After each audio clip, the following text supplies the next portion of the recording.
নমস্কার, দেখছেন high news. আমি পার্থ বন্দ্যোপাধ্যায়, আপনাদের সবাইকে স্বাগত আজ সন্ধ্যার হাই টক অনুষ্ঠানে। আজ এমন একটা দিন, রাজ্যের মুখ্যমন্ত্রী মমতা বন্দ্যোপাধ্যায় জেলা সফরে মালদার গাজলে তিনি জনসভা করেছেন এবং সেখান থেকে ওয়াকফ বলুন, এসআইআর বলুন, একাধিক বিষয় নিয়ে মুখ খুলেছেন তিনি। তোপ দেখেছেন বিজেপি এবং কেন্দ্রীয় সরকারের বিরুদ্ধে, নির্বাচন কমিশনকেও ছাড়েননি, আর সেই সঙ্গে তার উন্নয়নের পাঁচালী তো ছিলই। কিন্তু আবার একই দিনে রাজ্যের বিরোধী দলনেতা দিল্লিতে, সেখানে সমস্ত বিজেপি সাংসদ, যারা পশ্চিমবঙ্গ থেকে নির্বাচিত বিজেপি সাংসদ এবং বিরোধী দলনেতা, তাদের নিয়ে প্রধানমন্ত্রীর বৈঠক। রাজনৈতিকভাবে অত্যন্ত তাৎপর্যপূর্ণ এবং গুরুত্বপূর্ণ একটি দিন বটে। কিন্তু তার থেকেও বড় খবর অবশ্যই আজ কলকাতা হাইকোর্টের ডিভিশন বেঞ্চের রায়, যেদিকে তাকিয়েছিল গোটা বাংলা। এবার প্রাইমারি টেট এবং 32,000 শিক্ষকের চাকরি থাকা না থাকার প্রশ্ন। ইনফ্যাক্ট আগের রায়ে চাকরি চলে যাওয়ার আদেশ হয়েছিল, সিঙ্গেল বেঞ্চে হয়েছিল, ডিভিশন বেঞ্চে হয়েছিল। সুপ্রিম কোর্টে যখন মামলা যায়, সুপ্রিম কোর্ট আবার বিষয়টি বিবেচনা করার জন্য ফেরত পাঠায় কলকাতা হাইকোর্টের ডিভিশন বেঞ্চে। আজ ডিভিশন বেঞ্চের রায়, এই 32,000 প্রাইমারি শিক্ষকের চাকরি থাকলো। ডিভিশন বেঞ্চ তার রায় বিস্তারিত যা জানিয়েছে, এখনো অবধি আমরা যতটুকু জানতে পেরেছি, তারা বলছেন যে এদের প্রত্যেকের চাকরি নানাভাবে 2 নম্বরি করে দুর্নীতির মাধ্যমে হয়েছে, এ কথা বলার মতো প্রমাণ এখনো তাদের কাছে নেই। যদিও আদালত সূত্রে আমার কাছে খবর যে সুপ্রিম কোর্টের সিদ্ধান্তে ডিভিশন বেঞ্চে বিষয়টি ফেরত এসেছিল এবং ডিভিশন বেঞ্চ এখনো পর্যন্ত এই নিয়ে যে তদন্ত চলছে তা থামিয়ে দেওয়ার কোনো নির্দেশ কিন্তু দেননি।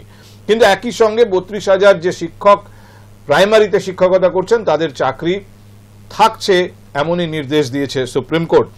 আমাদের সঙ্গে আজ যে দুজন বিশিষ্ট অতিথি রয়েছেন, আমার একদিকে বিজেপির প্রতিনিধি হিসেবে রয়েছেন অমলেন্দু দত্ত। অমলেন্দু কলকাতা হাইকোর্টের আইনজীবী। কলকাতা হাইকোর্টে এই মামলা চলছিল এবং সেখান থেকেই অমলেন্দু সরাসরি স্টুডিওতে এসছেন। অন্যদিকে তৃণমূলের সমর্থনে আজ রয়েছেন অভিলাষ ভদ্র। মুখ্যমন্ত্রী মুর্শিদাবাদে পৌঁছে গিয়েছিলেন, তারপরে তার কাছে পৌঁছয় এই খবর, আদালতের এই নির্দেশের খবর।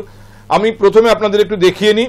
মুখ্যমন্ত্রী আনুষ্ঠানিকভাবে বিষয়টি নিয়ে প্রতিক্রিয়া জানাননি, কিন্তু সাংবাদিকরা যখন তাকে এই বিষয়টি জানান, তিনি বলা যায় একটা সাধারণ অভিব্যক্তি প্রকাশ করেছেন বিষয়টি নিয়ে। কি বলেছেন তিনি আপনাদের একটু শুনিয়ে নেব। যে মামলা ছিল সেটা খারিজ হয়ে গেল, যে 32,000 চাকরি থাকলো।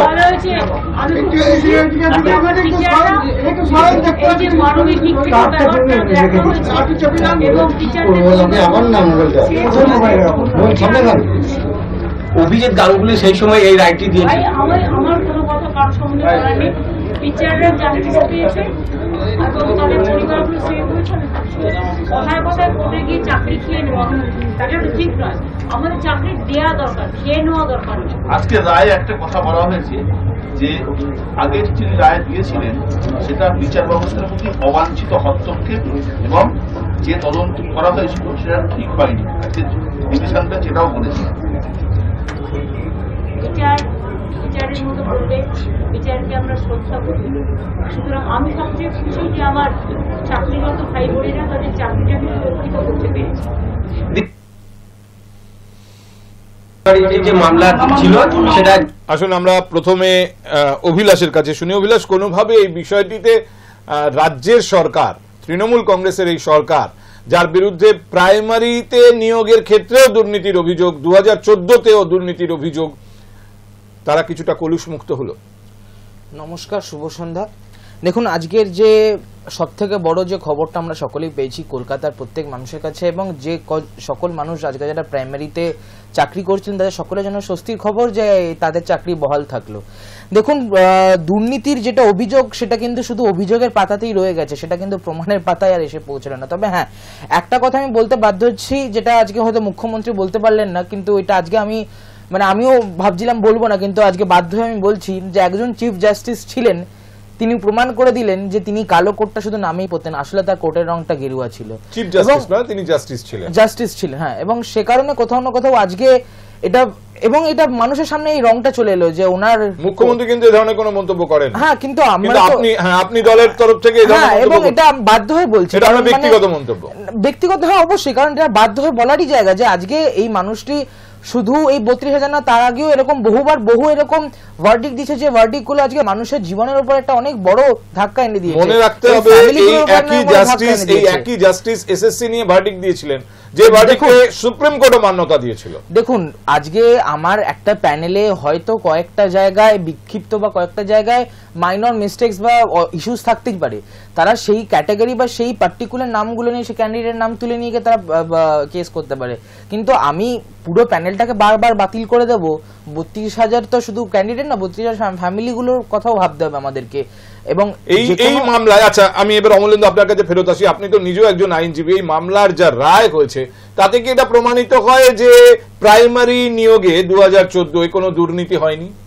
না না, সেটা যদি প্রমাণিত হতো তাহলে এই মামলার রায়ে কেবলমাত্র এই যে ইনভেস্টিগেশন চলছে সেটাকেও তাহলে সেট অ্যাসাইড করে দেওয়া হতো, বা ইনভেস্টিগেশনটাকেও, অনগোয়িং ইনভেস্টিগেশনকেও বন্ধ করার অর্ডার হতো। তো আমরা যতদূর, এখনো অর্ডার আপলোড হয়নি, অর্ডার আপলোড হলে রিটিন অর্ডার আমরা সবাই পাবো হাতে, এবং আপনারাও পাবেন মিডিয়ার মাধ্যমে। কিন্তু আজকে এই অর্ডারের পরে হয়তো আপনারা বলবেন যে একটা সিঙ্গেল বেঞ্চের অর্ডার, ডিভিশন বেঞ্চ সেটাকে সেট অ্যাসাইড করেছে। এটা অনেক ক্ষেত্রেই এর আগে হয়েছে, তারপরে সেই অর্ডারের এগেনস্টে আবার অ্যাপিল হায়ার কোর্টে আবার করা যায়, যদিও সুপ্রিম কোর্টের থেকে এটাকে ডিভিশন বেঞ্চে পাঠানো হয়েছে, কিন্তু এখানেও সেই রাস্তা আছে। যদি কেউ মনে করেন যে এই অর্ডারটা, কথা বলবো, আমার প্রশ্ন হচ্ছে যে অভিযোগ ছিল যে এই সরকারের প্রতিটি নিয়োগ দুর্নীতিপূর্ণ। আপনি তো জানেন যে কিছুদিন আগে, বোধহয় 3 দিন বা 4 দিন আগে, শুভেন্দু অধিকারী, রাজ্যের বিরোধী দলনেতা, তিনি অভিযোগ করছিলেন যে পুলিশে যে নিয়োগের পরীক্ষা হয়েছে, সম্ভবত মুর্শিদাবাদ জেলায়, কোন একটা জেলায় পরীক্ষা হয়েছে, তিনি সেইখানকার কথা টেনে এনে তাদের ওএমআরশি ফেরত দেওয়া হয়নি, এখানেও দুর্নীতি হবে, নিজেদের লোক ঢোকানো হবে, বারবার অভিযোগ করেছেন। এই সরকারের আমলে কোনো পরীক্ষা দুর্নীতি ছাড়া হয় না, কোনো নিয়োগ দুর্নীতি ছাড়া হয় না।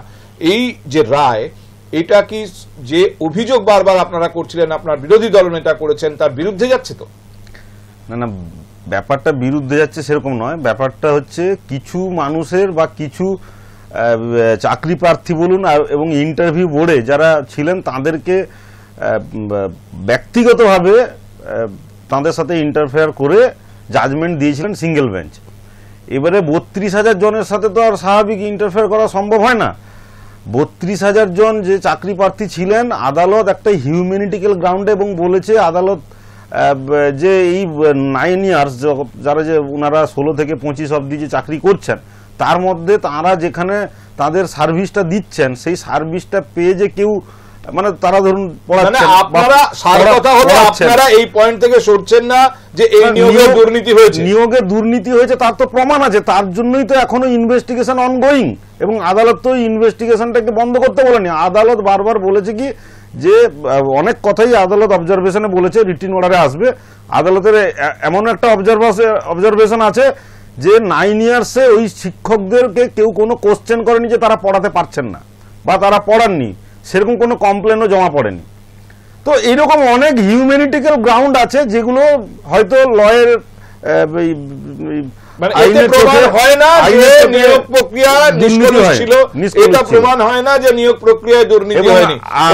এটাও বলেছে যে 32,000 জনের ফ্যামিলি মেম্বার কি করবে, তাহলে আমি চুরি করব, আমার ফ্যামিলি মেম্বার, আমি জেলে গেলে ফ্যামিলি মেম্বার খেতে পাবে না বলে আমি জেলে যাব না, সেটা তো নয়। কিন্তু এই আর্গুমেন্টটা তো আপনারা নিশ্চয়ই আদালতে করেছেন, আদালত সেই আর্গুমেন্ট অ্যাকসেপ্ট করেনি।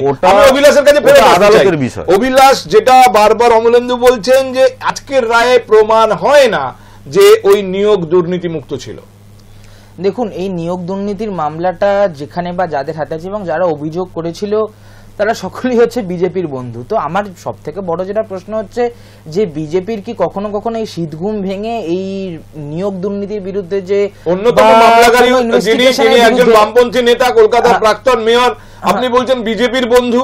অবশ্যই, কারণ সিপিএম এর একজন অ্যাডভোকেট বিকাশ রঞ্জন ভট্টাচার্য তিনি কেস ফাইল করতেন, আর আরেকজন বিজেপির এখন যিনি বিজেপির সাংসদ তখনও তিনি মনে মনে বিজেপির প্রতি একটা ভালোবাসা ছিল, তিনি সেই জাজের চেয়ার থেকে বসে এই ভার্ডিক্ট গুলো দিতেন। তো এটা কোথাও না কোথাও ইন্টারলি কানেকশনই বটে। তবে হ্যাঁ, যেটা আমি বলছিলাম যে যেটা অমলেন্দু বাবুও বলেন এবং যেটা আমার বিশেষ করে এই পুরো আজকের যে পুরো সিনারিওটার উপর মতামত, যে এই নিয়োগ দুর্নীতির বিষয়ে যে কথাটা বারবার বিজেপির তরফ থেকে তুলে আসছে, বিজেপির এই নিয়োগ দুর্নীতি যে কোনো ধরনের দুর্নীতির বিরুদ্ধে অভিযোগটা কিন্তু শুধু এই ইলেকশনের 2-3 মাস আগে বা যখন ইলেকশনের সামনে হাওয়াটা গরম হচ্ছে, তার আগে অবধি কিন্তু বিজেপির এই শীত ঘুমটা ভাঙছিল না যে এই রাজ্যে দুর্নীতি বা এই রাজ্যে কোনো দুর্নীতি নিয়ে তাদের বার্তা তোলা উচিত। এটা অলওয়েজ কিন্তু আপনি দেখবেন বিজেপির একটা মেকানিজম হচ্ছে প্রি ইলেকশন বা পোস্ট ইলেকশন এরকম যদি তারা কোনো একটা ইস্যু তুলে আনতে পারে, তো এটা সেটারই ফলাফল। তবে হ্যাঁ, যেহেতু আজকে এই ভার্ডিক্টটা বেরিয়েছে, এটা অনেকাংশেই আমার যতদূর, দেখুন আমি তো আইনজীবী নেই, নিশ্চয়ই উনি একজন আইনজীবী, উনি বেটার বোঝেন, কিন্তু হ্যাঁ আমি একজন সাধারণ মানুষের পার্সপেক্টিভ দিয়ে বলতে পারি যে এটা কোথাও না কোথাও ধোঁয়াশাটা ক্লিয়ার করে দেবে যে এই রাজ্যে কিন্তু এই নিয়োগ ইম্পার্শিয়াল ছিল এবং এই রাজ্যে এই নিয়োগ কিন্তু এই রাজ্যে এসএসসি নিয়োগটাও ইম্পার্শিয়াল ছিল, 2016 এসএসসি নিয়োগটাও তাহলে ইম্পার্শিয়াল ছিল। এবার তাহলে সেটার কথাও আপনাকে বলতে হবে যে বারবার যা বলা হয়েছে নিয়োগ সংক্রান্ত অভিযোগ, সব নিয়োগ সংক্রান্ত অভিযোগই আসলে ভিত্তিহীন, আপনি কি তাই বলতে চাইছেন? হ্যাঁ, এবং দেখুন আমি তো এই কথাটা এটাই হওয়ার কথা, এটাই অমলেন্দুদের সেকেন্ড স্টেপ। ক্যান্ডিডেটদের সবসময় সমর্থন জানাচ্ছে, সেটা এর আগে 26,000 ক্যান্ডিডেট হোক বা এখন 32,000 ক্যান্ডিডেট হোক, সরকার কিন্তু সবসময় তার সমর্থন এই ক্যান্ডিডেটদের জন্য। অমলেন্দু, আমি সেই প্রশ্নটাই এবার আপনার সামনে রাখতে চাইছি যে আজকের যে রায়, সেই রায়ের পরে অবধারিতভাবে তৃণমূল কংগ্রেসের স্ট্যান্ড পয়েন্ট হবে, এটা হওয়ারই কথা যে দেখুন কিভাবে অকারণে রাজ্য সরকারকে, তৃণমূল কংগ্রেসকে দুর্নীতির দায়ে অভিযুক্ত করা হয়েছে। দুর্নীতি যে তৃণমূল সরকার করেছে সেটা এর আগের একই, এটা প্রাইমারি টেটের মামলা আর এসএসসির মামলাতে সেটা সুপ্রিম কোর্ট অবধি ওনারা গিয়েও সেটা প্রমাণ পেয়েছেন যে তারা দুর্নীতি করেছেন। সুপ্রিম কোর্টে হলফনামা দিয়ে একটা সরকার বা সরকারি একটা দপ্তর এসএসসি হলফনামা দিয়ে বলেছে যে আমরা এত হাজার জনকে তারা টেন্টেড প্রার্থী বা তারা চাকরি পয়সার বিনিময়ে হোক বা দুর্নীতির বিনিময়ে হোক পেয়েছে। এটা তো এই সরকার কোর্টে হলফনামা দিয়ে বলেছে। যে সরকার হলফনামা দিয়ে বলে যে আমি চাকরি দুর্নীতি দিয়ে করে চাকরি দিয়েছি, সে কি করে সেই সরকার বলতে পারে যে না আমরা কোনো দুর্নীতি করিনি? পশ্চিমবঙ্গের মাননীয় মুখ্যমন্ত্রী আপনি দেখালেন একটু আগে, বলেননি একবারও যে আমরা চাকরি দেওয়ার ক্ষেত্রে দুর্নীতি করেনি, আমাদের এসএসসি দপ্তর হোক বা আমাদের নেতা মন্ত্রীরা দুর্নীতি করেনি। উনি বলেছেন হ্যাঁ আমরা দুর্নীতি করে চাকরি করলেও আদালত যেহেতু 9 বছর পরে ওদের চাকরিটা নেয়নি, তার জন্য চুরি করে খুশি, আরে চুরি করে মুখ্যমন্ত্রী খুশি। একবারও বলেনি, ওটাই তো বললাম, মুখ্যমন্ত্রী একবারও বলেননি যে এসএসসি তে দুর্নীতি হয়েছিল সেটা ঠিক। মুখ্যমন্ত্রী তো বলা দরকার যে টেটেরটা দুর্নীতি হয়নি, এসএসসি দুর্নীতি হয়েছে, এই কথা বলেছেন, এই কথা তো বলেননি। মুখ্যমন্ত্রী বারবার বলছেন যে আদালতের ফার্স্ট পার্সন ছিল যখন এর আগে যখন 26,000 জনের চাকরি গেছিল, মুখ্যমন্ত্রী সরকারের পক্ষ থেকে প্রথমেই বলেছিল যে আমরা এই 26,000 জনের পাশে সবসময় আছি এবং এই 26,000 জনকে কি করে আমরা নতুন করে চাকরি ব্যবস্থা করতে পারি। প্রার্থীর লিস্টে কারা দিয়েছে? এসএসসি দপ্তর দিয়েছে। তো এসএসসি দপ্তরের কোর্ট হিয়ারিং সেটা এসএসসি দপ্তরের যে মন্ত্রী, শিক্ষামন্ত্রী কার ক্যাবিনেটের মন্ত্রী? মুখ্যমন্ত্রীর ক্যাবিনেটের মন্ত্রী। তো সেই শিক্ষামন্ত্রী কি অবস্থা সেটা আপনারা দেখতে পাচ্ছেন? না যেই হোক, এখন যে তাকে বসিয়ে রেখেছে, এখন যে শিক্ষামন্ত্রী তার তত্ত্বাবধানে এসএসসি দপ্তর দিয়েছে তো আদালতে। আচ্ছা, একটা খুব সহজ প্রশ্ন অভিলাষ, যে তাহলে এটাকে মেনে নিতে হবে যে এসএসসির ক্ষেত্রে দুর্নীতি হয়েছে 2016 আর 2014 যে টেট ছিল সেই টেটে দুর্নীতি হয়নি, আপনি কি এইটাকে অ্যাকসেপ্ট করতে রাজি? দেখুন 2014টা তো আজকে ওয়ার্ডিক বেরিয়ে গেছে, কিন্তু 2016 এখানেও তো অমলেন্দুর বক্তব্য এই ওয়ার্ডিকটা প্রমাণ হয় না যে দুর্নীতি হয়। 2016 যে বিষয়টা কিন্তু আমারও বলছি, দেখুন আমাদের এখন কিছু না কিছু বিচার ব্যবস্থা, কিছু না কিছু বিচারকের বা যারা অ্যাডভোকেট লাইনে আছেন তারা অনেকেই কিছু জিনিসকে পলিটিসাইজড ওয়েতে দেখেন, কিছু জিনিসকে পলিটিসাইজ ম্যানারে দেখেন, এবং কাজেই সেই কারণে আজকের দিনে দাঁড়িয়ে এরকম চাকরি প্রার্থীদের হ্যারাসমেন্টের মুখোমুখি পড়তে হচ্ছে। আপনি নিজেও অনেক জায়গায় আপনি বলছেন চাকরি যারা পেয়েছেন, যারা শিক্ষকতা করছেন তাদের হ্যারাস করার জন্য এটা করা হয়েছে না, যারা 26,000 চাকরি হারিয়েছে আমি তাদের কথা বলছি, তারাও তো তাদেরকে হ্যারাস করার জন্য অভিযোগ করা হয়েছে। দেখুন তাদের বিরুদ্ধে যে অভিযোগ আনা হয়েছিল, অভিযোগ তো তাদের বিরুদ্ধে আনা হয়নি, অভিযোগ আনা হয়েছিল এসএসসির বিরুদ্ধে। সেই অভিযোগ কি আমার বিষয়টা হচ্ছে 26,000-এর মধ্যে 26,000ই যে দুর্নীতিগ্রস্ত বা 26,000-এর মধ্যে 26,000-এর মধ্যে যে তাদের আগেনস্টে অ্যালিগেশন আছে এরকমটা তো নয়। ধরে নেন সেই 200 জন আছে, সেই তালিকা দেওয়ার কথা ছিল কার? সেটা তো এবার দেখুন সাবজুডিস ম্যানারে তো সেই জিনিসটা আপনি তো বলছেন, আমি বলছি সেই তালিকাটা এসএসসি দেয়নি, সেই প্রসিডিউর যার জন্য সবাইকে ভুগতে করতে হবে, সেই প্রসিডিউরে এগোতে হবে।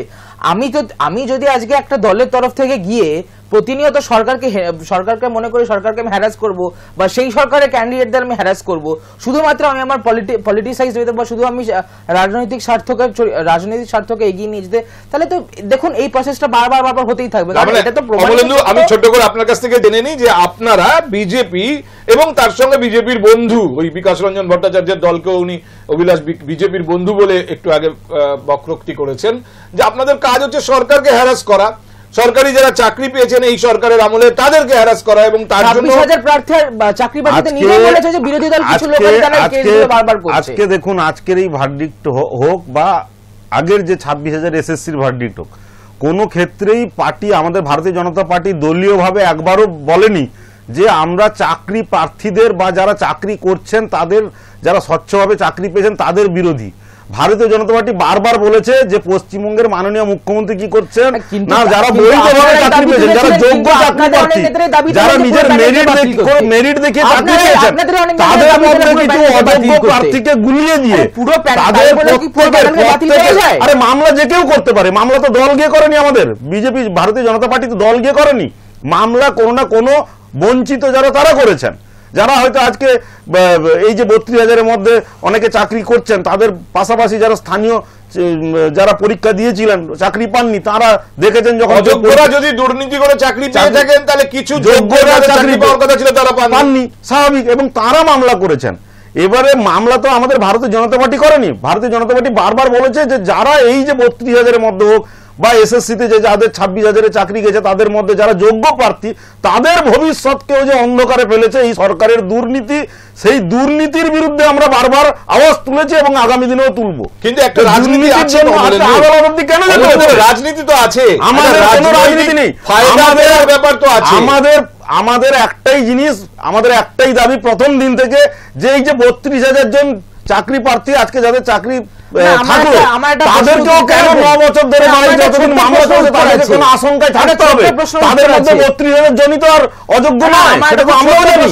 তাহলে এই যে ঘোলা জলে মাছ ধরতে নেমেছে তৃণমূল, এর বিরুদ্ধে আমরা তৃণমূল ঘোলা জলে মাছ ধরছে, যোগ্যদের সাথে অযোগ্যদেরকে মিশিয়ে দিয়ে তারা একটা ব্যাপক যে 32,000 হোক বা এসএসসির সাথে 26,000 হোক ব্যাপক একটা সংকল্প করছে, ব্যাপক সংখ্যার মানুষকে বিপদে ফেলেছে। এটা বলুন, যখন এসএসসি সরকার ব্যাপক সংখ্যার চাকরি প্রার্থীকে বিপদে ফেলেছে। Let me interfere. দেখুন রাজনীতি যে একটা আছে, রাজনৈতিক ফায়দার একটা হিসেব নিকেশ যে আছে, এটা তো অস্বীকার করা যায় না। কোনো কারণে এই ধরনের রায় হোক, এই ধরনের মামলার ফলে লোকে চাকরি হারালে যদি শাসক দল এবং সব অবশ্যই রাজ্যের সরকার যদি একটা অপদস্থ অবস্থায় পড়ে, তাহলে যারা বিরোধী অবস্থানে আছেন তারা উৎসাহিত হন, কারণ তো এটা তাদের রাজনৈতিক ফায়দা। আমি এই জন্য বলছি যে আজকে যখন সকালবেলা নয়াদিল্লি যাচ্ছেন রাজ্যের বিরোধী দলনেতা শুভেন্দু অধিকারী, তখনও এটা আলোচনার বিষয় যে আজকে বেলা 2টো বা 2:30 নাগাদ কলকাতা হাইকোর্টের ডিভিশন বেঞ্চ এই মামলার রায় জানাবে, এবং কি হয় একটা ভাব, কারণ এর আগে 26,000 চাকরি চলে গেছে, এবার প্রাথমিক স্কুলগুলোর 32,000 শিক্ষকের যদি চাকরি চলে যায় তাহলে এটা বড় ধাক্কা হতে পারে রাজ্য সরকারের কাছেও। এই অবস্থায় যখন প্রতিক্রিয়া চাওয়া হয় তখন শুভেন্দু অধিকারী, তখন তো ন্যাচারালি রায় তো বেরোয়নি, কিন্তু শুভেন্দু অধিকারী যে প্রতিক্রিয়া দিয়েছেন সেই প্রতিক্রিয়া রেকর্ড হয়েছে ক্যামেরায়, আমি আপনাদের একটু দেখাতে চাই। আগে সুব্রত গুপ্ত মহোদয় যখন গেছিলেন ফলতাতে, সেখানে সানু বক্সি ভিডিও ডিভিশন বেঞ্চের ডবল জাজেস তারা দীর্ঘদিন ধরে শুনেছেন মমতা বন্দ্যোপাধ্যায়ের রাজত্বে কোনো চাকরির পরীক্ষা স্বচ্ছতার সঙ্গে হয়নি করবেন, এবং সম্প্রতি যে পুলিশ রিক্রুটমেন্ট হয়েছে সেটা নিয়েও আমি পিসি করে ডিটেলসে বলেছি যে ওএমআর-এর কার্বন কপি পরীক্ষার্থীদের দেওয়া হবে। আমার পার্সোনাল বিশ্বাস এক্স জাস্টিস অভিজিৎ গাঙ্গুলি সঠিক জায়গাটা ধরেছিলেন, এবং সেই সঠিক জায়গাটা আইনের দৃষ্টিভঙ্গিতে বেঠিক হওয়ার কোনো জায়গা নেই। এইটুকু আমি বলবো, এর থেকে বেশি কিছু জাজমেন্ট। আজ আপনি দিল্লি যাচ্ছেন, আপনাদের রাজ্য সভাপতি যারা মন দিয়ে এই প্রতিক্রিয়া দেখলেন তারা নিশ্চয়ই একদম শেষ হওয়ার পর, প্রতিক্রিয়া শেষ হওয়ার পর শুভেন্দুর মুখের হাসিটা দেখেছেন। আমি কিন্তু শুভেন্দু কি বললেন তাই নিয়ে প্রতিক্রিয়া চাইছি না অভিলাষ। এই যে অদ্ভুত হাসিটা শুভেন্দুর অধিকারীর, কোথাও কি তিনি মনে করছিলেন রাজ্য সরকার এবং রাজ্যের শাসক দল আবার একটা বড় বিড়ম্বনার সামনে পড়তে চলেছেন, সেজন্যই কি তিনি এরকম হাসলেন? দেখুন, আপনার এই পয়েন্টের সাথে আমি 100% একমত যে হতে পারে উনি ভেবেছিলেন যে আরেকটা গেল হয়তো, বা উনি হয়তো আরেকটা স্টান্সেস টপিক পেয়ে গেলেন ইলেকশনে 2 মাস আগে বাজার গরম করে রাখার জন্য। আবার এটাও হতে পারে উনি মাঝে মাঝে হয়তো নিজেকে আয়নায় দেখেন আর ভাবেন যে আমি দুর্নীতি করেছিলাম তোয়ালেতে টাকা নিয়ে, সেই আজ আমি দুর্নীতি নিয়ে হয়তো এত বড় বড় জ্ঞান দিচ্ছি। হতে পারে মেবি, হতে পারে মানুষের মাঝে মাঝে সেলফ রিয়েলাইজেশন। তখন তার বক্তব্য থেকে স্পষ্ট তিনি নিশ্চিত ছিলেন যে ডিভিশন বেঞ্চের আগের রায় বহাল থাকবে। না, দেখুন তিনি বলছেন এই ধরনের রায় সাধারণত বদলায় না। উনি তো জবে থেকে উনি ভারতীয় জনতা পার্টির পতাকার হাতে ধরেছেন, তবে তৃণমূলের সবকিছু উনি কালো দেখেন আর বিজেপি সব। অমলেন্দু, আপনার কি মনে হয় হঠাৎ শুভেন্দু অধিকারীর ওই হাসিটা আমার প্রশ্নের মূল কারণ? এই প্রতিক্রিয়া তিনি যেটা বলেছেন, তিনি তো তখনও জানেন না রায় কি হতে যাচ্ছে, কিন্তু তিনি নিশ্চিত যে রায়টা যেরকম আছে সেরকমই থাকবে, সেই জন্যই কি তিনি অত খুশি এবং অত সুন্দর একটা হাসি তিনি বক্তব্যের শেষে রেখেছেন, অর্থপূর্ণ হাসি? না, বিরোধী দলনেতা প্রথম দিন থেকেই বলেছেন যে যোগ্য যারা চাকরি প্রার্থী, যারা যোগ্য পরীক্ষার মাধ্যমে ন্যায়ভাবে চাকরি পেয়েছেন, তাদের চাকরির যাতে কোনোভাবে অসুরক্ষিত না হয়। তো ওটা তিনি প্রথম দিন থেকে বলেছেন, এবং ভারতীয় জনতা পার্টির কথাও প্রথম দিন থেকে ওটাই। আমাদের কথা হচ্ছে অযোগ্যদেরকে মিশিয়ে দিয়ে যোগ্যদের সাথে, যাতে যোগ্যদের ভবিষ্যৎকে অন্ধকারে না ঠেলা হয়, তার জন্য ন্যায় বিচার। আমরা এখন রাজনীতির কথা বলছি অমলেন্দু, এই বিষয়টার যে রাজনৈতিক দিক, এই রায়ের রাজনৈতিক দিক নিয়ে কথা বলছি। বিজেপির কাছে এই রায় রাজনৈতিক ধাক্কা কিনা সেই কথা বলুন না। বিজেপির কাছে রাজনৈতিক ধাক্কা কেন? বিজেপির কোন সরকার কি কখনো বলেছে যে যারা যোগ্য বা অন্য কোনো রাজ্যের কোনো বিজেপি যেখানে সরকার চলছে সেখানে কোনো যোগ্য চাকরি প্রার্থীদেরকে চাকরি খেয়ে নিয়ে বিজেপি সরকার কি কখনো খুশি হয়েছে? আপনি কি মনে করেন সবাই যোগ্য চাকরি প্রার্থী? ওই 32,000 একটু আগেই তো বলছিলেন যে ওখানে দুর্নীতি হয়েছে। ত্রিপুরা দুর্নীতি করেছিল। ত্রিপুরা কথা বাদ দিন, প্লিজ ডোন্ট ওয়েস্ট টাইম। আজকে আপনি বলছেন আপনার বক্তব্য যে 32,000-এর যে নিয়োগ 2014 দুর্নীতি মুক্ত ছিল না। আবার এখন বলছেন আপনি যোগ্যদের চাকরি থাক, আমরা সবসময় তাই চাই, কিন্তু আপনারাই তো বলছেন যে ওই 32,000 যোগ্য নয়। না, আমরা বলছি না, যারা বঞ্চিত চাকরি প্রার্থী মামলা করেছেন তারা বলেছেন, এবং তাদের অ্যাডভোকেটরা আদালতে বলেছেন যে এই নিয়োগটা স্বচ্ছতার সাথে হয়নি। বিজেপি প্রথম দিন থেকে বলেছে তৃণমূল সরকার কি করছে দলীয়ভাবে, আমাদের একটাই নীতি যে যোগ্য চাকরি প্রার্থীদের যাতে চাকরি নিয়ে কোনো অসুরক্ষিত না হন, এবং যোগ্য চাকরি প্রার্থীদের সাথে যে অযোগ্যদেরকে মিশিয়ে দিয়ে তৃণমূল সরকার সমস্ত যোগ্যদের এবং অযোগ্যদেরকে একসাথে একটা বিপদের মুখে ঠেলে দিয়েছেন। তার এই দুর্নীতির বিরোধ আমরা প্রথম দিন থেকে করে এসেছি। তাহলে বিজেপি দুর্নীতির বিরুদ্ধে বিজেপির দল হিসাবে করেনি। অমলেন্দু তো বলছেন এটা বিজেপির কাজ নয়, বিজেপি এই দাবি কখনো করেনি যে যোগ্য লোকেদেরও চাকরি চলে যাক। একটা দেখেন আপনারা কোথায় করেছে বিজেপির কোন নেতা? না, আমাকে একটা কথা বলেন না, বিজেপির নেতারা যে অ্যালিগেশন গুলো আনে সেগুলো কি হাওয়ায় হাওয়ায় আনে?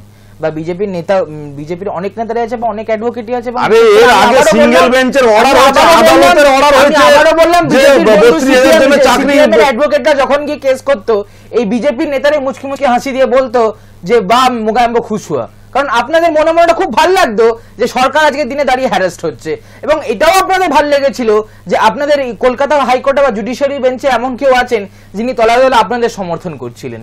তো এটা আজকে যদি বিজেপি বলে যে বিজেপি সহায়তা দেওয়ার চেষ্টা করেছিল, বা বিজেপি কখনোই মনে করেনি যে এই চাকরি গুলোতে বা নিয়োগগুলোতে দুর্নীতি আছে, আমার মনে হয় বিজেপির দুটো জিনিস হতে পারে। এক হতে পারে ওদের এখন লেট রিয়েলাইজেশন হচ্ছে ওনাদের সকলের, আর নাহলে হতে পারে ওনারা বুঝে গেছেন যে আমাদের তো আর সুযোগ নেই, তাই জন্য এখন যত তাড়াতাড়ি গুটে ফেলতে পারি। আজকের রায় যারা 32,000 শিক্ষক এই মুহূর্তে প্রাইমারি স্কুলগুলোতে পড়াচ্ছেন তাদের প্রত্যেকের জন্য নিঃসন্দেহে অত্যন্ত খুশির, এবং তারা দুশ্চিন্তার ভেতরে ছিলেন, সেই দুশ্চিন্তা থেকে তারা মুক্ত হয়েছেন আপাতভাবে। কারণ একটু আগে অমলেন্দু নিশ্চিত করেছে যে বিষয়টি নিয়ে এখনো সুপ্রিম কোর্টের দ্বারস্থ হওয়ার সুযোগ আছে, হয়তো সেই ছবি আমরা কয়েকদিনের মধ্যে দেখতে পাবো, কিন্তু আপাত দৃষ্টিতে তারা নিশ্চিন্ত হয়েছেন। কিন্তু বিজেপি, অভিলাষ, বিজেপি অখুশি। অবশ্যই, কারণ বিজেপি ভেবেছিল যদি এই এসআইআর এর বাজারে, যদি এই বাজারে ইলেকশনের বাজারে যদি একটা সিঙ্গেল পয়েন্ট পেয়ে যায় যেখানে আমরা তৃণমূল কংগ্রেসকে কোনোভাবে আটকাতে পারি, তবে হ্যাঁ আমি আবারও বলছি সরকার কিন্তু সবসময় 26,000 হোক বা 32,000 সরকার সবসময় পাশে ছিল। বিজেপি আদালতের রায়কে কখনো সমালোচনা করে না, আগেও সিঙ্গেল বেঞ্চের রায় ছিল, এখানে দুর্নীতি হয়েছে, বিজেপি সেই কথাটাই বলেছে। এখন আদালতের ডিভিশন বেঞ্চ বলেছে দুর্নীতির যেমন নিট পরীক্ষার যখন এই যে 32,000 চাকরি প্রার্থীর মামলায়, টেটের মামলায় দুর্নীতির ইনভেস্টিগেশনকে এখনো বন্ধ করতে বলেননি, যে দুর্নীতি হয়নি এই ইনভেস্টিগেশন ক্লোজ করা হোক, আদালত সেই অর্ডার দেয়নি। দুর্নীতির বিরুদ্ধে বিজেপি 32,000 পরিবারের বা 32,000 শিক্ষকের চাকরি চলে যাওয়া নিয়ে বিজেপি কখনো কথা বলেনি। বিজেপি প্রথম দিন থেকে সরকারের দুর্নীতি বা প্রশাসনিক ভাবে দুর্নীতিকে সায় দেওয়া এটার বিরুদ্ধে বলেছে, এবং সেটার বিরুদ্ধে আগামী দিনেও আমরা বলবো। প্রশাসন, তৃণমূল সরকার প্রশাসনিক ভাবে শিক্ষা দপ্তর থেকে শুরু করে স্বাস্থ্য দপ্তর থেকে শুরু করে সব জায়গায় দুর্নীতি করছে। কিছুদিন আগে আপনারা জানেন স্বাস্থ্য দপ্তরে এই সরকার চোখ চুরি করে তাদের বাড়ির লোককে চাকরি বারাসাতে স্বাস্থ্য দপ্তর, আপনাদের অপদার্থ স্বাস্থ্য দপ্তর চোখ চুরি করে আবার সরকারি ওদের পরিবারকে সরকারি চাকরি দিয়েছেন তো ভর্তুকি হিসাবে দিয়েছেন, হ্যাঁ কিনা বলুন? মানে কি ওই তো দুর্নীতির কম্পেনসেশন। আরে আপনাদের মুখ্যমন্ত্রী মা বোনেদের সম্ভ্রমেরও দাম দিয়েছিলেন। আপনাদের মুখ্যমন্ত্রী হয়েছিল দিল্লির শিক্ষামন্ত্রী একটা বাইট অফ দিয়েছিল, আপনাদের মুখ্যমন্ত্রী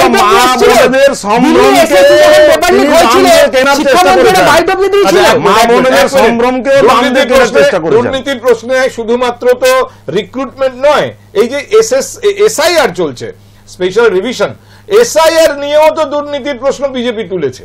এখন স্কুল সার্ভিস কমিশনে দুর্নীতির প্রশ্ন, সেটা নিয়ে বিজেপি সরব ছিল। টেটে প্রাইমারিতে দুর্নীতির প্রশ্ন, সেটা নিয়ে বিজেপি সরব ছিল। কিন্তু এখানে এই যে রায়, তাতে আদালত বলছে এরকম বড় কোনো প্রমাণ পাওয়া যায়নি যে বিশাল দুর্নীতি হয়েছে। আমি যতটুকু রায় সম্পর্কে শুনেছি তাতে এরকম একটা উল্লেখ আছে আদালতের পক্ষ থেকে যে জোনা 64 একটা মামলায়, আর একটা মামলায় 96 জনের মতো যাদের বিরুদ্ধে প্রমাণিত হয়েছে তারা সঠিক পদ্ধতিতে পরীক্ষা দেননি কিন্তু চাকরি পেয়েছেন, তাদেরকে বের করে দেওয়ার অর্ডার পর্যন্ত হয়েছিল। কিন্তু তার মানে এই নয় যে বাকি যে 31,000 বা 31,800-900 পরীক্ষার্থী তারা প্রত্যেকে দুর্নীতিগ্রস্ত ছিলেন, এরকম একটা অবজারভেশন এই রায়ে আছে। অর্থাৎ দুর্নীতির প্রশ্নটি কিছুটা হলেও টার্ন ডাউন হয়েছে এই টেট মামলায়। এসআইআর নিয়েও দুর্নীতির অভিযোগ করে আসছেন আপনারা। আমি অমলেন্দু আবার এই প্রশ্ন আপনাকে করছি। শুভেন্দু অধিকারী এই কথা বলেছিলেন 27, 28, 29 আইপ্যাকের সাহায্য নিয়ে বিভিন্ন জায়গায় যাদের বৈধ নাগরিকত্ব নেই, যারা বৈধ নাগরিক নন, তাদের নানাভাবে লিঙ্কেজ তৈরি করে ফর্ম ফিল আপ করে জমা দেওয়ার চেষ্টা হয়েছে বলেছিলেন। এবারে সেই সমস্ত অভিযোগও তো স্ক্রুটিনির নিচে আসবে অমলেন্দু। হ্যাঁ, আজকে আপনি স্পেশাল অবজারভার যিনি আছেন তিনি আজকে নিজেও সাংবাদিকদেরকে জানিয়েছেন প্রেস কনফারেন্সের মাধ্যমে যে ওনাদের এখন মুখ্য টার্গেট হচ্ছে, আগে 4 তারিখের মধ্যে আগে ডেট ছিল যে ফর্মগুলোকে, এনুমারেশন ফর্মগুলোকে কালেক্ট করা। ফর্ম কালেক্ট করার পরে দুর্নীতির প্রশ্ন উত্তর দিন, ফর্ম কালেক্ট করার পরেই তো দুর্নীতি হচ্ছে এই অভিযোগ করেছেন আপনারা। অনেক জায়গায় মৃত ব্যক্তি যারা, তাদেরও এনুমারেশন ফর্ম, আমাদের যারা বিএলএ আছেন বা স্থানীয় যারা রাজনীতিতে আমাদের যুক্ত আছেন তারা আমাদেরকে সেই রিপোর্ট দিয়েছেন যে অনেক জায়গায় মৃত ব্যক্তিরও তারা এনুমারেশন ফর্ম জোর করে ভরে ওরা জমা দিয়ে দিয়েছে। এবারে মৃত ব্যক্তিটা যে যদি জমা দিয়ে দেওয়া হয় তাহলে ওখান থেকে তো আর ইলেকশন কমিশন তো আর ওখান থেকে তো স্যাটেলাইট দিয়ে দেখবে না কোন ব্যক্তি মরে গেছে। ডিএম অফিস থেকে একথাও বার্তা করা হয়েছে যে যাদের ডেথ সার্টিফিকেট অনেকে আছে যে 2 মাস 4 মাস 6 মাস হয়তো মৃত, কিন্তু তাদের বাড়ির লোক এখনো ডেথ সার্টিফিকেট বের করেনি। ডেথ সার্টিফিকেট যেহেতু এখন অনলাইন হয়ে গেছে, তারা তৃণমূলের যারা মাতব্বর তারা এমনভাবে করছে সন্তর্পণে কাজটা যে যাদের ডেথ সার্টিফিকেট কালেক্ট হয়নি বা ডেথ সার্টিফিকেট যাদের হয়নি কেবলমাত্র তাদের নামটা পাঠাও, যাদের ডেথ সার্টিফিকেট আছে তাদের নাম যাতে না যায়, এইভাবেও তারা করেছে। আচ্ছা, তার মানে আমি যে জন্য এই পয়েন্টটা আসলাম অভিলাষ, যাতে কিছু জনকে রেখে দেওয়া যায়। দুর্নীতির দুর্গন্ধ গা থেকে তৃণমূল মুছবে কি করে? শুধুমাত্র এই একটা রায়, এটা দিয়ে আপনারা প্রমাণ করতে পারবেন যে তৃণমূল কংগ্রেস দুর্নীতি করে না, তৃণমূলের সরকারে কোনো দুর্নীতি হয় না? এত অভিযোগ আমি আপনাকে শোনাই। আজ শুভেন্দু অধিকারী এমনও অভিযোগ করেছেন যে স্পেশাল অবজারভার যাকে নিয়োগ করেছে নির্বাচন কমিশন এই রাজ্যে, তিনি দক্ষিণ 24 পরগনায় গিয়েছিলেন। সেখানে বিজেপির প্রতিনিধি বলে একজনকে দেখিয়ে দেওয়া হয়েছে যিনি আদৌ বিজেপির সঙ্গে সম্পর্কিত নন। পুরো অল পার্টি মিটিং করে দেওয়া হয়েছে, শুধুমাত্র তৃণমূলের লোককে ইনি বিজেপি ইনি কংগ্রেস বলে দেখিয়ে অভিযোগ করছেন খোদ শুভেন্দু। শুনুন, আমাদের কাছে রয়েছে ফলতায় এই ঘটনা ঘটেছে। ফলতায় গিয়েছিলেন সুব্রত গুপ্ত, অবসরপ্রাপ্ত আইএএস, যিনি এই দায়িত্ব পেয়েছেন। এবং শুভেন্দু অধিকারী আজ দিল্লি যাওয়ার আগে কি অভিযোগ করেছেন শুনুন।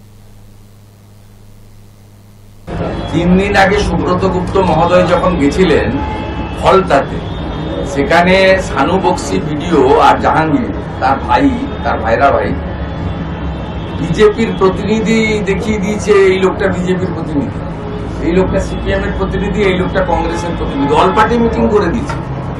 আমরা যখন বিজেপির লোকেদের বললাম যে আপনারা অবজেকশন করলেন না কেন, বলে আমরা ডাকেইনি, যাইনি কেউ।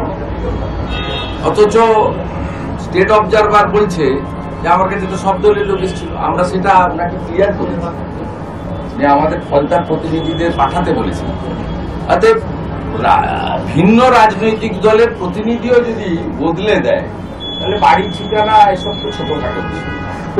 এখান থেকে 10 কিলোমিটার দূরে বারাসাতে মরা মানুষের চোখ তুলে নিয়ে বেঁচে দিয়েছে।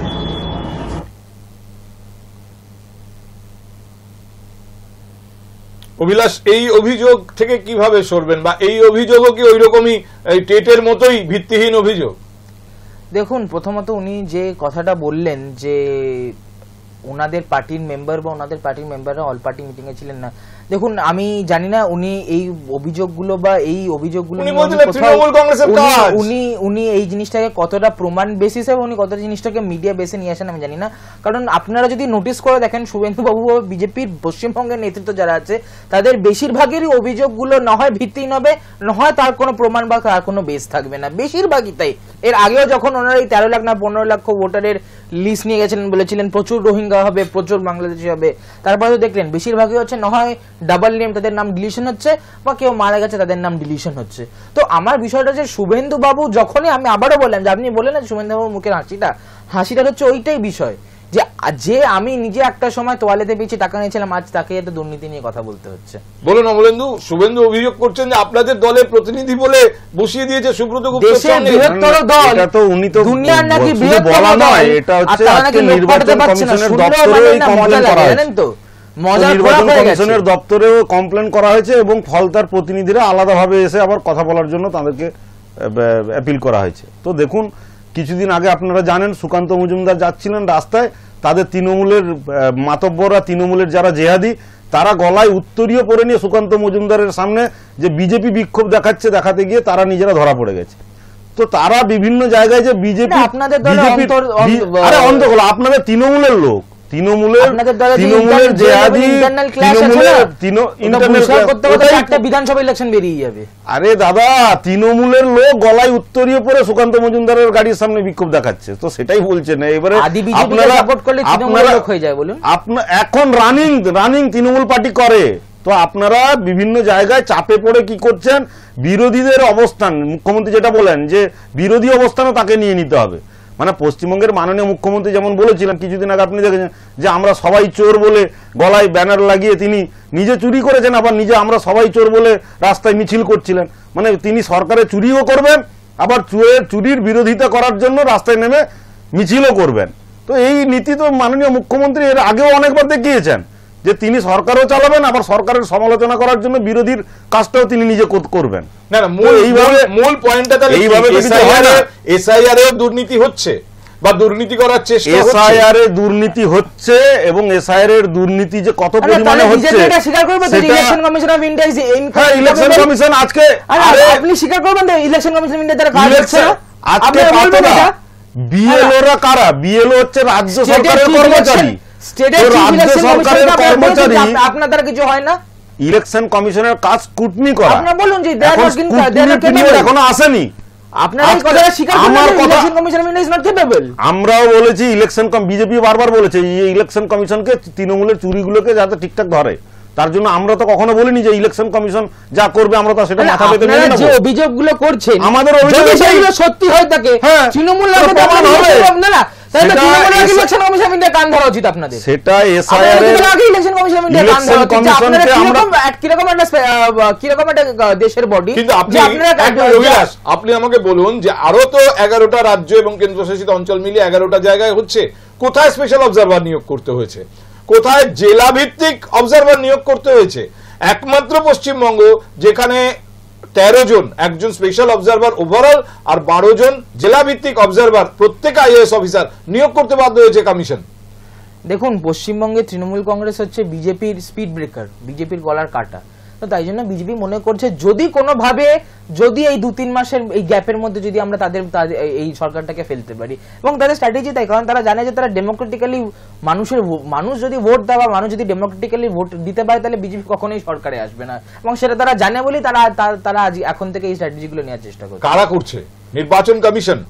আপনাদের এই অভিযোগটা ছিল নির্বাচন কমিশন বিজেপি নির্বাচন কমিশন তো 100% বিজেপির তোতাপাখি। আমি আপনাকে আজকে টিভিতে আপনার সকলের সামনে বলছি এবং বিজেপি প্রতিনিধির সামনেই বলছি, এখনো পর্যন্ত অভিলাষ 50 লক্ষ ফর্ম জমা পড়েনি বিভিন্ন জেলায়। 50 লক্ষ পেরিয়ে গেছে সংখ্যাটা, কিন্তু স্টিল কাউন্টিং, আরো বাড়তেও পারে। আর মুখ্যমন্ত্রী আজকে মালদায় দাঁড়িয়ে কি বলছেন? মুখ্যমন্ত্রী মালদায় দাঁড়িয়ে বলছেন তার জনসভার সামনে যত মানুষ এসছেন যে আপনারা প্রত্যেকে ভারতীয় নাগরিক, কারোর নাম বাদ যাবে না, আমি কথা দিচ্ছি, বা বাদ যেতে আমরা দেব না। এবং ওই যে তালিকা বা 50 লক্ষের যে তালিকা, সেই তালিকার মধ্যে মালদার বহু মানুষের ফর্ম জমা পড়েনি। কিন্তু মুখ্যমন্ত্রী কি বার্তা দিতে চাইছেন আমি একটু শোনাই। মুখ্যমন্ত্রী একই সঙ্গে এই কথাও বলেছেন যে may I help you camp হবে এবং প্রত্যেক নাগরিক যারা বিভিন্ন রকম কাগজপত্র দরকার এই অ্যাপ্লিকেশন ফর্ম জমা দেওয়ার বা হিয়ারিং এর সময়, যার নেই তাকে সেই কাগজ বানিয়ে দেওয়া হবে, মানে সরকার তাকে সেই কাগজ দেবে, সেই সার্টিফাই করবে, এবং এর জন্য may I help you camp হবে। মুখ্যমন্ত্রী আজ মালদায় যা বলেছেন আপনাদের সামনে রাখতে চাই। মালদার মা ভাই বোনেরা, ভয় পাবেন না, কাউকে ডিটেনশন ক্যাম্পে যেতে হবে না, আর কাউকে পুশব্যাক করা হবে না। সবাই বাংলায় থাকবেন। আপনারা দেশের নাগরিক, আপনারা দেশের ভোটার, আপনারা নিশ্চিন্ত থাকুন। আমি আছি আপনাদের পাহারাদার, আমি দেখে রাখবো। আর যদি কেউ বঞ্চিত হয় ভোটার লিস্ট থেকে, আমরা may I help you camp চালু করছি। আমরা মে আই হেল্প ইউ কালকে অলরেডি আমি মিটিংয়ে ঘোষণা করেছি, আজকে সেটা বলছি যে 12 তারিখ থেকে may I help you camp হবে। ব্লকে ব্লকে যার যা প্রয়োজন, যেটা নেই সেটা সেখান থেকে করিয়ে নেবেন। আপনার কাগজপত্র থাকলে, যদি বাই চান্স শংসাপত্র অ্যাপ্লাই করেছেন পাননি, চিন্তা করবেন না, ওখান থেকে আপনি পেয়ে যাবেন। আর আমাদের তৃণমূল কংগ্রেস কর্মীদের বলছি, খুব অ্যাক্টিভলি বিএলএদের একদম কাজ করতে হবে, এবং সমস্ত ইলেকশনের সময় যেভাবে আমরা বুথ ক্যাম্প করি মানুষকে সাহায্য করার জন্য, দিন রাত এক করে পরিশ্রম করে মানুষকে সাহায্য করতে হবে। মালদা পশ্চিমবঙ্গের অন্যতম সীমান্তবর্তী জেলা, একটা দীর্ঘ আন্তর্জাতিক সীমান্ত রয়েছে বাংলাদেশের সঙ্গে। মুখ্যমন্ত্রী মালদায় দাঁড়িয়ে বলছেন মালদার প্রত্যেকে আমি এনশিওর করছি যে আপনাদেরকে ডিটেনশন ক্যাম্পে যেতে হবে না, বা আপনাদের যদি কোনো কাগজপত্র দরকার হয় may I help you camp হবে। অভিলাষ, মুখ্যমন্ত্রী কি মনে করছেন মালদায় কোনো অনুপ্রবেশকারী নেই? দেখুন, অনুপ্রবেশকারী থাকবে কি থাকবে না, বা কারোর নাম বাদ যাবে কি যাবে না, এটা পুরোপুরি ইলেকশন কমিশন অফ ইন্ডিয়ার উপর, কারণ তারা নিশ্চয়ই স্ক্রুটিনি করবে, তারা তাদের উপর তারা যে ডেটা যাবে সেই ডেটার উপর তারা ভাববে। মুখ্যমন্ত্রীর যে বক্তব্যটা যেটা আমিও আপনাদের সামনে কনক্লুড করে বলছি, যে মানুষের কাছে সহায়তা, যাতে মানুষ প্যানিক না হয়। আজকে এই যে রাজ্যে 30 জনের 40 জন ইনফরমেশন ছড়িয়েছে বলে রাজ্যে মানুষের মধ্যে যে ভয় ছড়িয়েছে, সকলকে তাড়িয়ে দেওয়া হবে, মানুষকে তাড়িয়ে দেওয়া হবে। আপনাদের বিরোধী দলের নেতা বলে যে 2 কোটি মানুষকে মমতা বন্দ্যোপাধ্যায় বলেছেন ভয় পাওয়ার দরকার নেই, আমি আপনাদের পাহারাদার হিসেবে আছি, সেটাই তো আমরা বারবার বলছি। কিন্তু একবার উনি কথা বলে যে কোনো অনুপ্রবেশকারী বা কাদের ভয় অভয় দিচ্ছেন, তো কাদের অভয় দিচ্ছেন? ভারতীয় নাগরিকের অভয় দেওয়ার তার দরকার নেই, তিনি তার নিজের যোগ্যতায় থাকবেন ভারতবর্ষে। ভারতীয় নাগরিকদের অভয় দেওয়ার মুখ্যমন্ত্রীর দরকার নেই, তারা মুখ্যমন্ত্রীকে অভয় দিতে পারেন। মুখ্যমন্ত্রী অভয় দিচ্ছেন তাদের দুধেল গাইদের, অনুপ্রবেশকারীদের। মালদায় দাঁড়িয়ে মুখ্যমন্ত্রী লজ্জা পাওয়া উচিত। কিছুদিন আগে ওই মালদায় দাঁড়িয়ে উনি may I help you camp করবেন বলছেন অবৈধ অনুপ্রবেশকারীদের জন্য। কিছুদিন আগে ওই মালদারই সাংসদকে তারা রক্তাক্ত করেছিল তাদের ওই অবৈধ অনুপ্রবেশকারীরা, তার জন্য তিনি একবার ক্ষমা চাননি, তার ক্ষমা চাওয়া উচিত ছিল। তার আজকের এই মঞ্চ থেকে অবৈধ মালদায় মুখ্যমন্ত্রী আজকে মঞ্চ থেকে যে অনুপ্রবেশকারীদের অভয় দিচ্ছেন যে আপনাদের সমস্ত ডকুমেন্ট বানিয়ে দেব, ভারতীয় নাগরিকদের আরে মানুষের যদি করতে পারি না, মানুষের সামনে আমরা হেল্প করতে পারি না, হেল্প ডেস্ক মানুষ কাকে কাকে হেল্প করছেন আপনারা? যাদেরকে আপনি ভয় দেখাচ্ছেন সেই মানুষকে ভয়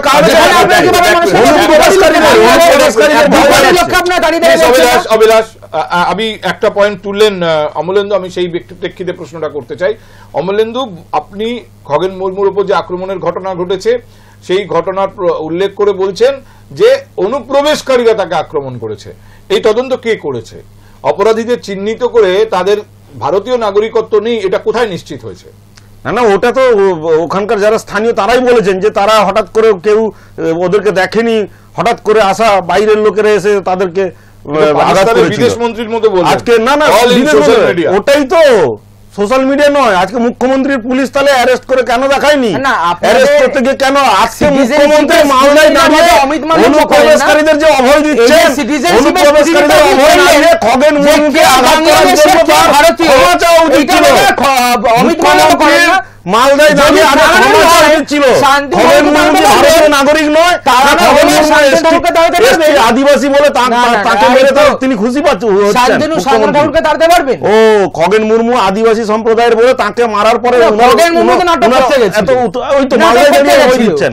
মালদায় তার গায়ে যারা আঘাত করেছিল, মালদায় তার গায়ে যারা আঘাত করেছিল, আপনাদের নেতা মন্ত্রীরা করে। অভিলাষ, নাটক করতে গেছিলেন না রাজনীতি করতে গেছিলেন নাকি কোনো দুর্নীতি করতে গেছিলেন? একজন সাংসদ যেভাবে রক্তাক্ত হয়েছেন, কোন কিছু দিয়ে কোন যুক্তি দিয়ে সেটাকে ব্যাখ্যা করে দেখুন, মানুষের নাটক করতেই যদি যান, বলা যাক তিনি একজন নাট্য ব্যক্তিত্ব, যেরকম আপনাদের সাংসদ আছেন নাট্য ব্যক্তিত্ব, বিধায়ক মন্ত্রী আছেন তিনিও অভিনেতা, তা নাটক করতেই যদি কেউ যান তিনি রক্তাক্ত হবেন। আপনি নাটক করতে গেছিলেন। আমি দুটো পয়েন্ট তুলবো। এক হচ্ছে মানুষের যদি জনরস হয় কোথাও গিয়ে, যদি মানুষ একটা ন্যাচারাল ক্যালামিটির মধ্যে যখন আটকে আছে, আপনি কি ওখানে যদি ছবি তোলেন, মানুষের কোথাও না কোথাও একটা তো রাগ প্রকাশ হবেই, কোথাও না কোথাও সেটা আছে। এবং দুই যে পয়েন্টটা আমি বলতে চাই, এই যে মানুষগুলোকে যাদের ধরা হয়েছিল ইনভেস্টিগেশন চলাকালীন, যে কারাই কাজটা করেছে, প্রথমে কিন্তু ওয়েস্ট বেঙ্গল পুলিশে এই লোকগুলোকে ধরেছিল যারা সেদিন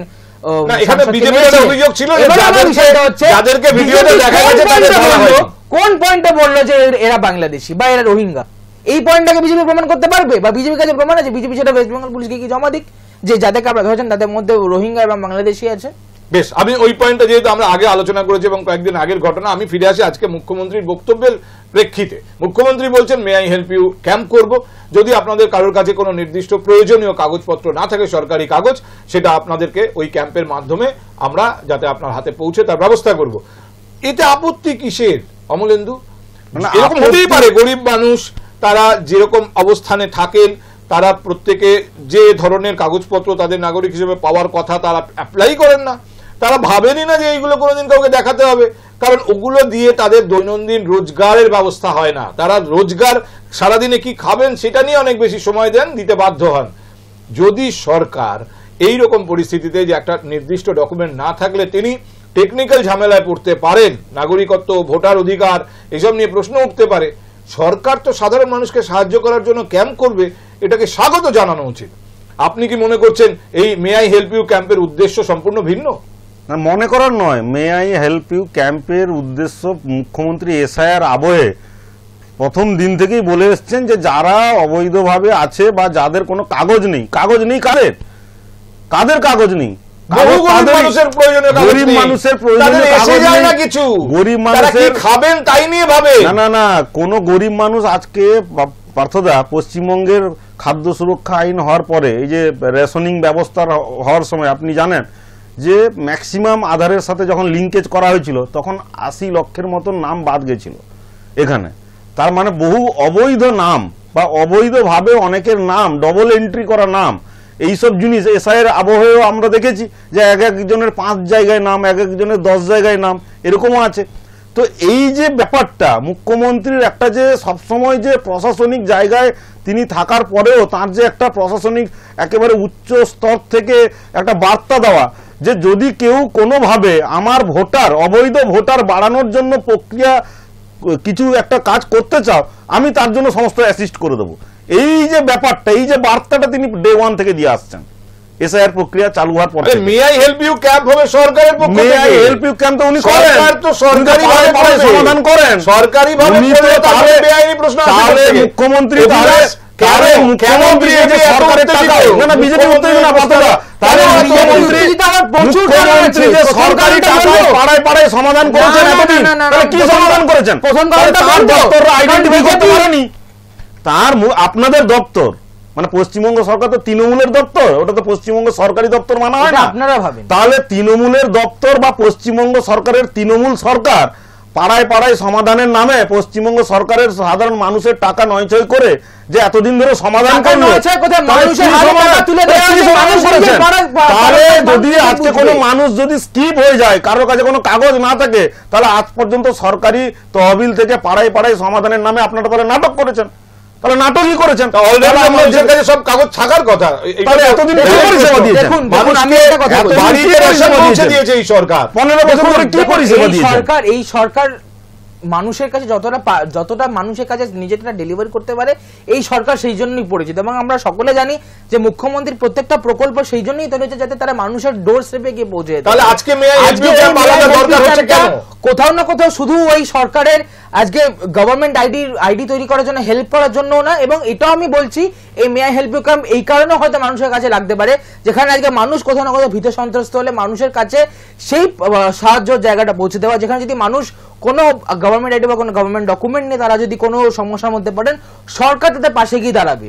সরকার মানুষের এই সরকারটা একমাত্র সরকারি দেশে যারা ডোর স্টেপ অবধি মানুষ। এবং আমি এর সঙ্গে অ্যাডিশনাল পয়েন্ট যোগ করতে পারি। অমলেন্দু যেভাবে আপনি বললেন পাড়ায় সমাধান আর বাড়িতে রেশন, এইগুলোর জন্য আধার কার্ড যথেষ্ট ছিল, কিন্তু এসআইআর এর ক্ষেত্রে আধারকে ডকুমেন্ট হিসেবে রাখাই হয়নি, পরে আইনি চাপে রাখা হয়েছে, কিন্তু সেটা একমাত্র ডকুমেন্ট হলে চলবে না। মানুষের কাছে হয়তো আধার কার্ড আছে কিন্তু তাকে বাড়ির দলিল দেখাতে হবে, নয়তো তাকে পাসপোর্ট দেখাতে হবে, নয় জন্মের শংসাপত্র দেখাতে হবে। এই সমস্ত কাগজ এই ধরনের গরিব মানুষের বেশিরভাগ মানুষ এই সমস্ত কাগজ নিয়ে ভাবে না। এক minute Abhilash, may I help you camp যদি এই যে 11টার তালিকা দিয়েছে ইলেকশন কমিশন, এই 11টা ভ্যালিড ডকুমেন্টের ব্যবস্থা করে আপনাদের আপত্তি কিসের? সরকারি ক্যাম্প তারা তো দেখে নেবে যে বৈধ ভারতীয় নাগরিক। আমাদের আপত্তি কোথাও নেই, আমাদের আপত্তি একটা জায়গায়, মুখ্যমন্ত্রী ঘুরপথে প্রশাসনকে ব্যবহার করে অবৈধ যে নাগরিক যারা আছে, যারা অলরেডি স্বরূপনগরীতে বসে আছে, আরে ওটা তো আপনারা দেখাচ্ছেন, ওটা তো নিজের মাধ্যমে দেখা যাচ্ছে যারা স্বরূপনগরীতে বসে আছে তারা তো নিজেরাই বলছে যে আমরা যাচ্ছি। আজকে কত যাবে সেটা সেই টার্গেটে 11 তারিখের পরে বোঝা যাবে, 11 তারিখের ড্রাফট রোল বেরোনোর পরে তখন বোঝা যাবে কত কোটি যাবে। সেটা আমাদের বিষয় না, সেটা নির্বাচন কমিশনের বিষয়। অভিযোগটা আপনারা তুলেছিলেন, আজকে পার্থদা এই যে মুখ্যমন্ত্রীর আগ বাড়িয়ে আশ্বস্ত করা, এটা মুখ্যমন্ত্রীর কাজ কি হবে? আশ্বস্ত করা? কাদেরকে আশ্বস্ত করছে? আপনারা তো ভয় দেখাচ্ছেন। কাদেরকে আশ্বস্ত করছে? আপনারা তো মানুষকে ভয় লেগে চলেছে, ভয় কাউকে দেখানো হচ্ছে না, ভয় কাউকে দেখানো হচ্ছে না। নিয়েছেন আপনারা। স্বরূপনগরে যারা গেছে তাদেরকে বিজেপিকে ভয় দেখাতে হয়নি, তারা নিজেরা গেছে, এবং তারা আপনাদের মুখ্যমন্ত্রীর দেওয়া লক্ষ্মীর ভান্ডারও পেত, যেটা আপনার আমার টাকা, ট্যাক্সের টাকা, সেই অবৈধ অনুপ্রবেশকারীরা পেত, তারা নিজেরা স্বেচ্ছায় নিজেরা বিবৃতি দিয়ে বলেছে। আজকে মুখ্যমন্ত্রী বারবার এসআইআর পদ্ধতি চালু হওয়ার পর থেকে প্রশাসনিক মানে একবারে উচ্চ স্তর থেকে একটা বার্তা দিচ্ছেন যে অবৈধ যারা নাগরিক বসবাস এখনো করছেন, যারা যাননি, যারা নিজেরা স্বেচ্ছায় চলে গেছেন তারা তো গেছেন, যারা এখনো যাননি তাদেরও তিনি কিছু একটা ব্যবস্থা করবেন। সময় শেষ, না দেখুন, আমি আবারও বলছি, এই may I help you camp রাজ্যে যে প্রত্যেকটি জেলায় হবে, দেখুন আমরা তো জানি এই রাজ্যে কিছুদিন আগে একটা বিশাল বড় বন্যা হয়ে গেছে, হতেই তো পারে কত মানুষ তাদের গভর্নমেন্ট আইডি বা কোনো সরকারি ডকুমেন্ট হারিয়ে ফেলেছেন। তো সেখানে যদি মে আই হেল্প ইউ ক্যাম্পগুলো মানুষকে এই জায়গায় সহায়তা দিতে পারে যে কোথাও তাদের গভর্নমেন্ট আইডি রিট্রিভ করা, কোনো তাদের গভর্নমেন্ট ডকুমেন্ট তৈরি করে দেওয়া, সেখানে তো বিজেপি আমার মানে দলের পদ থেকে উঠে এসে, দলের আইডিওলজি থেকে উঠে এসে এই জায়গাটা সরকারের সাথে হাতে হাত মিলিয়ে কাজ করা উচিত। যে আমি যদি 10 কোটি বা 11 কোটি মানুষকে আমরা উপকার করে দিতে পারি, তাদের কোনো সরকারি কাজে বাধাতে কোনো সরকারি কাগজপত্র তৈরি করে দিতে। আমি জানি না বিজেপির কেন এটা মনে হচ্ছে যে এটা অনুপ্রবেশকারীদের হেল্প করা বা কোথাও না কোথাও রোহিঙ্গাদের নিয়ে আসা। কারণ যে অভিযোগ বিজেপি করেছিল 2 কোটি 3 কোটি মানুষ বাদ যাবে, আমি আপনাদের চ্যানেলে আবারও বলছি এই টার্গেট বিজেপি এই টার্গেট টাচ হবে না। কারণ আমাদের রাজ্যে অনুপ্রবেশকারী হয়নি, যেটুকু হয়েছে বিএসএফ এর ফেলিয়ারের জন্যই হয়েছে। বেশ, আমাদের আজকে আলোচনা এখানে থামাতে হবে। এই আলোচনা চাইলে আরো 1 ঘন্টা এইভাবে টেনে নেওয়া সম্ভব, কিন্তু আমাদের হাতে সময় শেষ। অনেক ধন্যবাদ অমলেন্দু এবং অভিলাষ আপনাদের আজকে আমাদের সময় দেওয়ার জন্য। ধন্যবাদ আপনাদেরও। দেখছিলেন আজ সন্ধ্যার হাই টক, আপনারা দেখছেন হাই নিউজ।